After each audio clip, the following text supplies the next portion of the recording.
Negeri Indonesia yang luas dan subur, dengan kekayaan alamnya yang melimpah ini,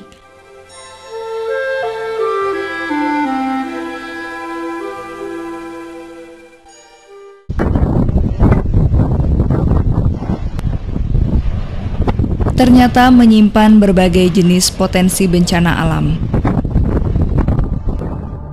Setiap tahun, penduduk Indonesia harus selalu mewaspadai munculnya bencana yang datang secara tiba-tiba dan menimbulkan kerugian harta benda yang tidak sedikit, serta tidak jarang memakan korban jiwa dalam jumlah yang sangat besar.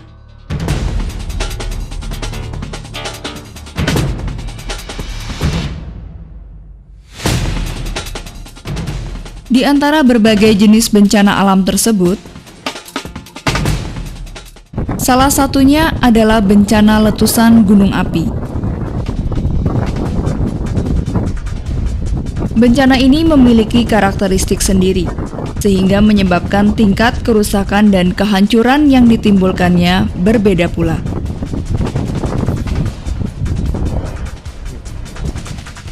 Gunung api terdapat di semua tempat di seluruh dunia.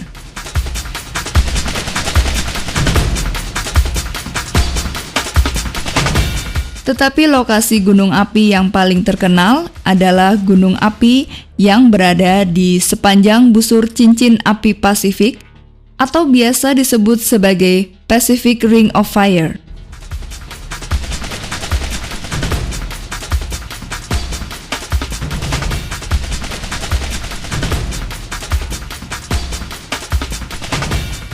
Busur cincin api Pasifik merupakan garis bergesernya antara dua lempengan tektonik dunia, yaitu lempeng Australia dan lempeng Pasifik.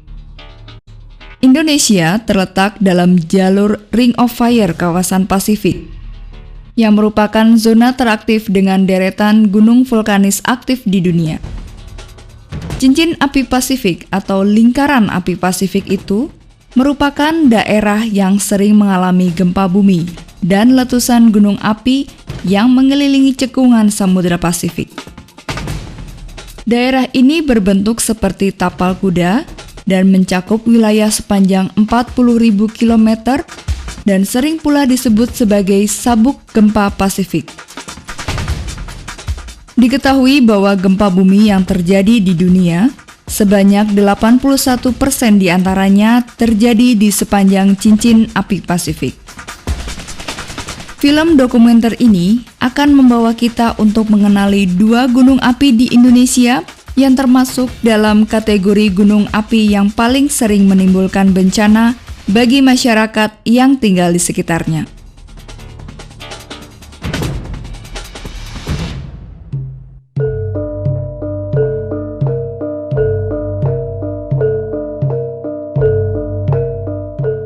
Merapi adalah nama sebuah gunung api yang terletak di perbatasan Provinsi Jawa Tengah dengan Provinsi Daerah Istimewa Yogyakarta. Gunung Merapi adalah salah satu gunung api di Indonesia yang masih sangat aktif hingga saat ini dan disebut-sebut sebagai gunung api paling aktif di dunia. Gunung Merapi memiliki ketinggian 2.968 meter di atas permukaan laut, berada pada posisi 32,5 derajat lintang selatan dan 26,5 derajat bujur timur. Secara administratif, Gunung Merapi terletak pada wilayah beberapa kabupaten, yaitu Sleman, Magelang, Boyolali, dan Klaten. Gunung Merapi termasuk dalam kelompok gunung bertipe strato yang memiliki kubah lava di puncaknya. Gunung Merapi adalah gunung yang termuda dalam kumpulan gunung api di bagian selatan Pulau Jawa. Gunung ini terletak di zona subduksi, di mana lempeng Indo-Australia terus bergerak ke bawah lempeng Eurasia. Gunung Merapi sangat terkenal dengan guguran lava yang sering terjadi jika sedang aktif. Guguran lava pijar ini terjadi baik pada siang hari maupun pada malam hari. Jika guguran lava terjadi pada malam yang gelap, maka hal ini akan menjadi sebuah pemandangan yang sangat indah. Letusan Gunung Merapi sudah berlangsung sejak ribuan tahun dan masih terus terjadi sampai saat sekarang ini. Jenis letusannya yang khas menimbulkan kubah-kubah lava pada puncaknya.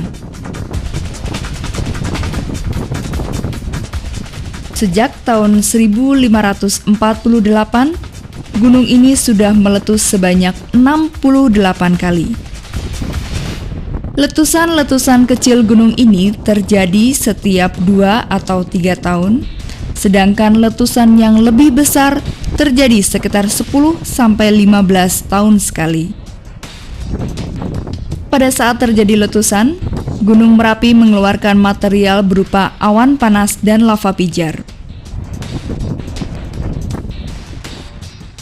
Jika lava pijar meluncur ke bawah ke arah pemukiman penduduk yang diikuti dengan semburan awan panas, maka dapat menimbulkan korban jiwa yang cukup besar.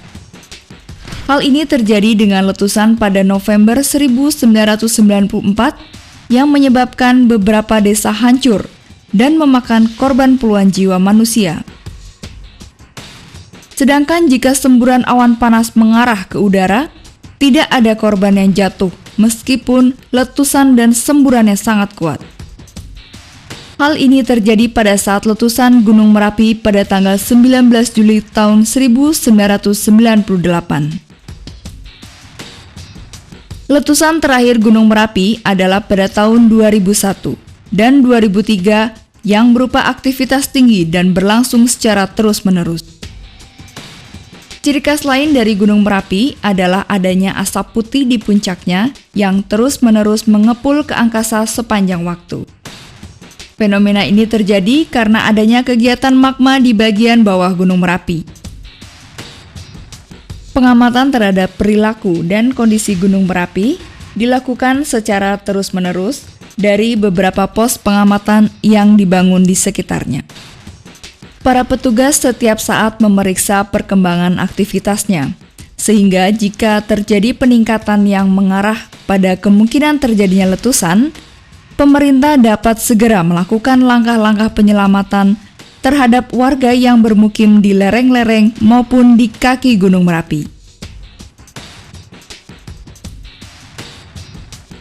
Dalam rangka persiapan BPBD sesuai dengan PP 41, maka di pemerintah Provinsi DIY ada perda tentang Statuta Organisasi Satuan Kerja Perangkat Daerah SKPD tentang Badan Kesbanglinmas, di mana ada bidang penanggulangan bencana.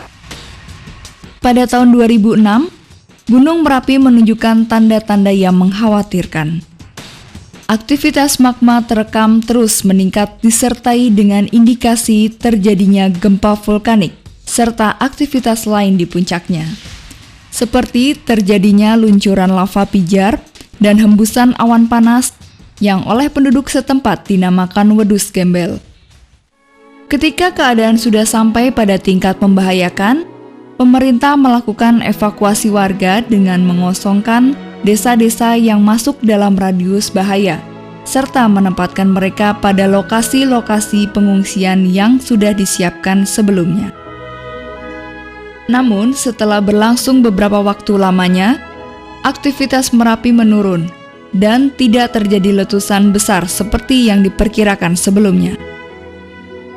Kecuali ancaman semburan awan panas dan luncuran lava pijar, Gunung Merapi juga menyimpan ancaman bahaya banjir lahar dingin. Lahar dingin ini berasal dari sisa kubah lava yang terdapat di puncak gunung.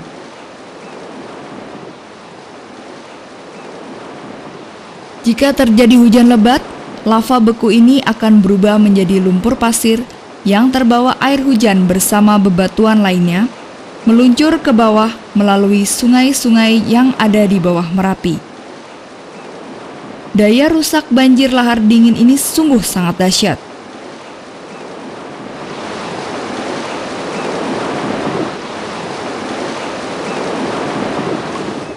Karena itu, pemerintah berupaya mengurangi bahaya yang mengancam penduduk yang tinggal di sepanjang tepian sungai dengan cara membangun puluhan check dam, yaitu bendungan beton yang sangat kuat yang berfungsi menahan luncuran lahar dingin agar tidak menyebar ke desa-desa dan lahan pertanian penduduk, serta menampungnya di berbagai lokasi dam.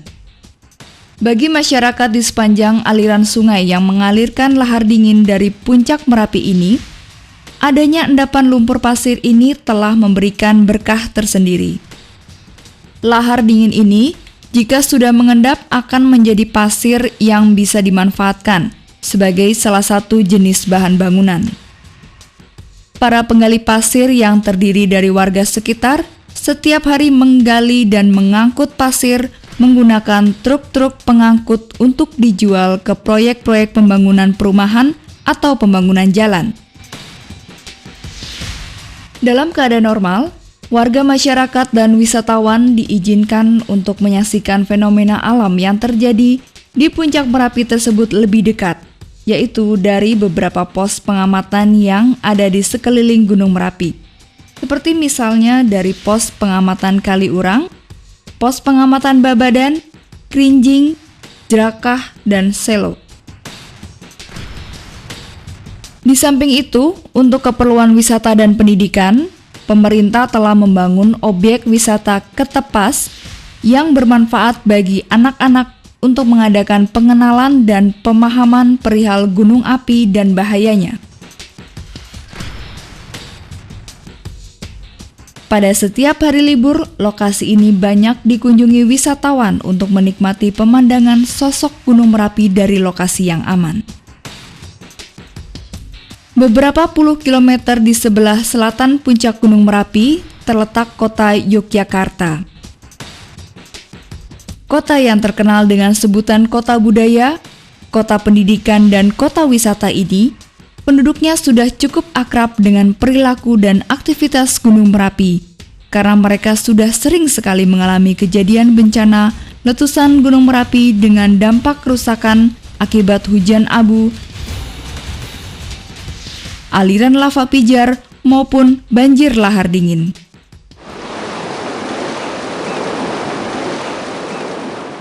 Sedangkan di sebelah utara, dapat ditemukan berbagai objek wisata dengan memanfaatkan latar belakang keindahan Gunung Merapi.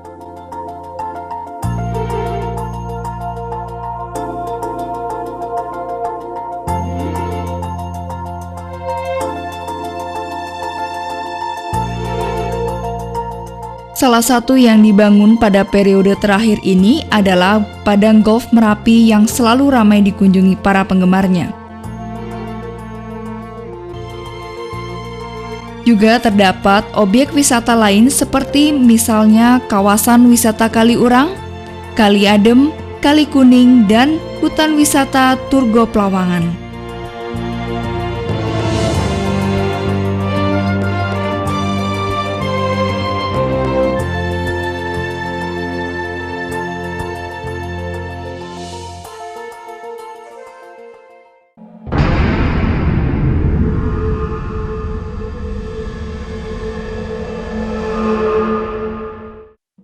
Gunung Kelut terletak di Provinsi Jawa Timur.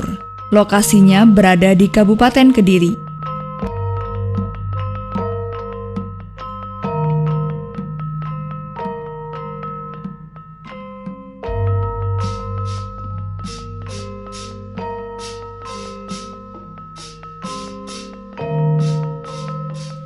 Gunung Kelut termasuk salah satu gunung api yang paling aktif di Indonesia.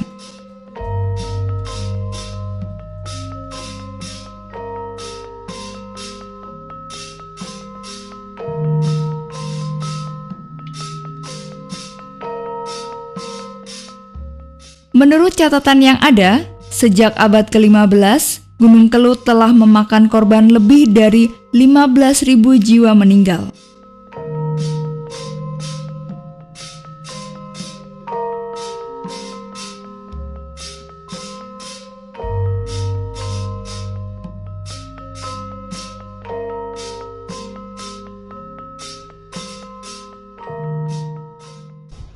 Letusan gunung ini pada tahun 1586 merenggut korban lebih dari 10.000 jiwa.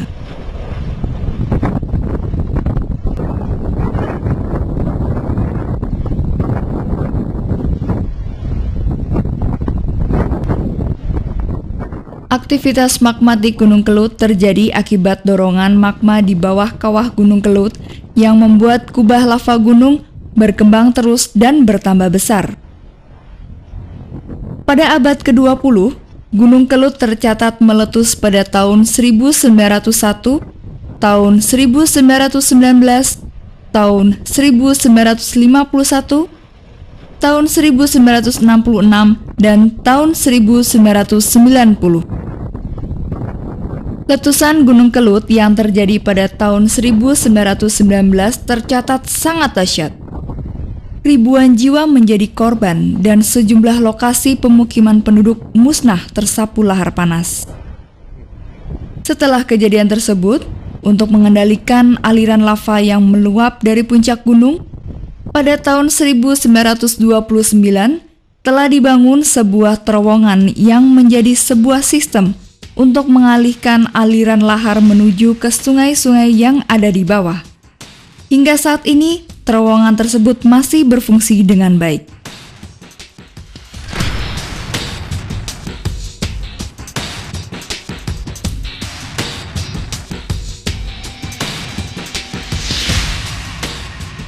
Pengamatan yang terus dilakukan oleh petugas pengamatan gunung api dari pos-pos pengamatan dapat memberikan informasi tentang keadaan aktivitas magma Gunung Kelut, sehingga instansi yang berwenang dapat mengambil langkah-langkah antisipasi jika muncul gejala akan terjadinya bahaya letusan.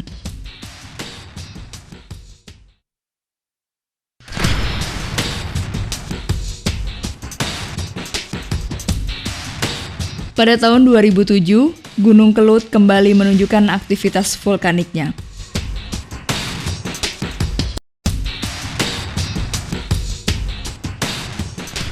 Pola ini membawa para ahli gunung api untuk mengambil kesimpulan terjadinya siklus 15 tahunan terjadinya letusan gunung ini. Aktivitas gunung ini meningkat pada akhir September 2007 dan masih terus berlanjut hingga November tahun yang sama. Ditandai dengan meningkatnya suhu air danau kawah, peningkatan kegempaan tremor, serta perubahan warna danau kawah dari kehijauan menjadi putih keruh.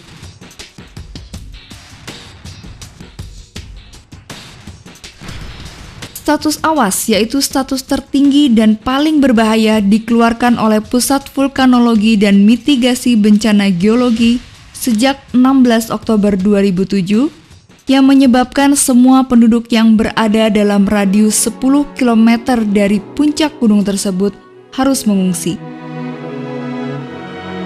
Sebanyak lebih kurang 135.000 jiwa warga yang bermukim di lereng-lereng Gunung Kelut dievakuasi ke sejumlah tempat-tempat penampungan. Namun, letusan tidak terjadi. Pada tanggal 3 November 2007, sekitar pukul 16, suhu air danau melebihi 74 derajat Celcius, jauh di atas normal gejala letusan yang sebesar 40 derajat Celcius, sehingga menyebabkan alat pengukur suhu rusak. Getaran gempa tremor dengan amplitudo besar menyebabkan petugas pengawas harus mengungsi. Namun sampai beberapa waktu lamanya, Gunung Kelut ternyata tidak meletus. Terjadi hal-hal yang belum pernah terjadi sebelumnya, yaitu munculnya anak Gunung Kelut dari kawah danau yang ada di Gunung Kelut. Itu terjadi karena letusan tahun 2007 itu ternyata secara teknis sudah meletus, tapi secara kenyataan tidak meletus karena kekuatan untuk meletuskan, untuk memecahkan magma itu ternyata tidak kuat, sehingga lemah, sehingga saat itu muncul anak Gunung Kelut. Fenomena ini terjadi akibat aktivitas yang tinggi dari dalam perut bumi.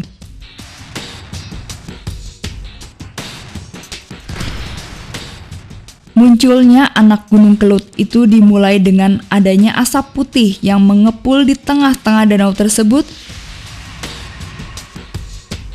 yang diikuti dengan mencuatnya kubah lava sejak tanggal 5 November 2007.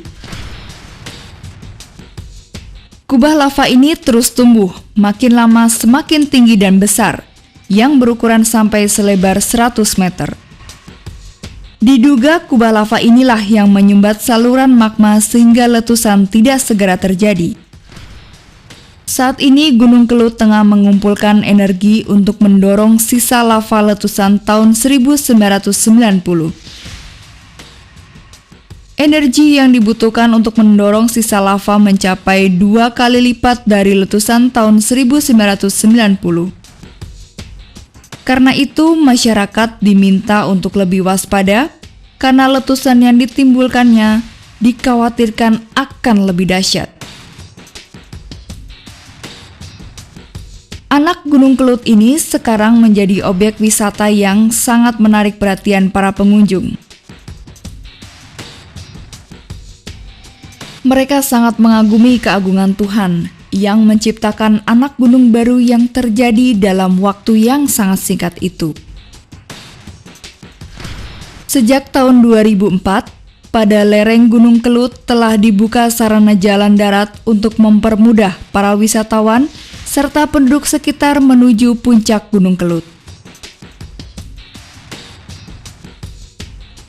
Saat ini, Gunung Kelut telah menjadi objek wisata yang dapat memberikan dampak perbaikan ekonomi di Kabupaten Kediri.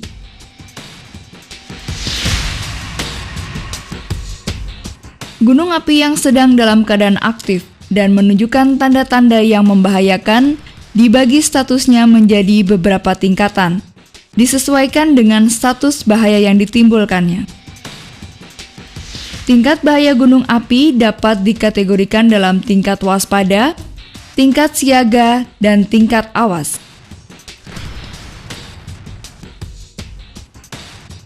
Status awas menandakan bahwa gunung berapi dalam keadaan segera atau sedang meletus atau ada keadaan kritis yang menimbulkan bencana.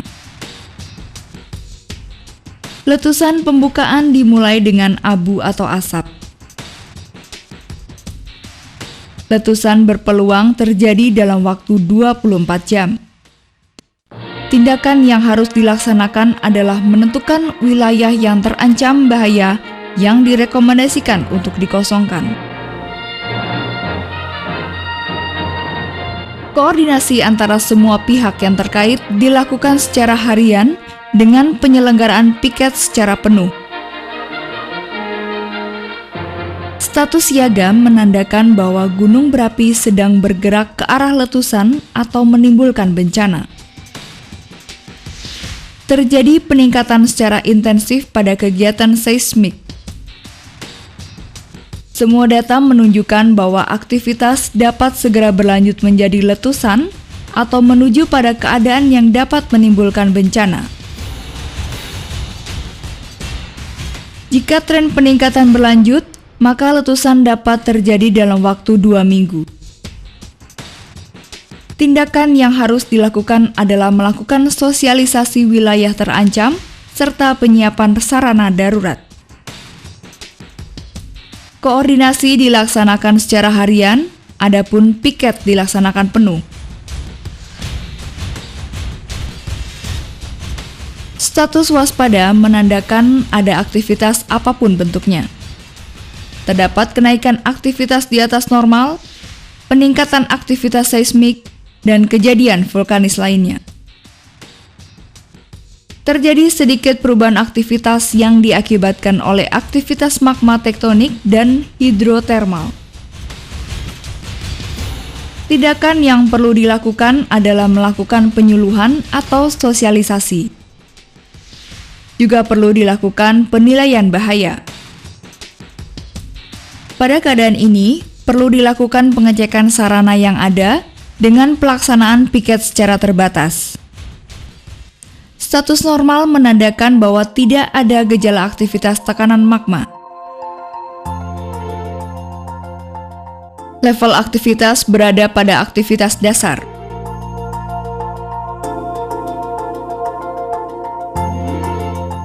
Tindakan yang perlu dilakukan pada status normal adalah melakukan survei dan penyelidikan.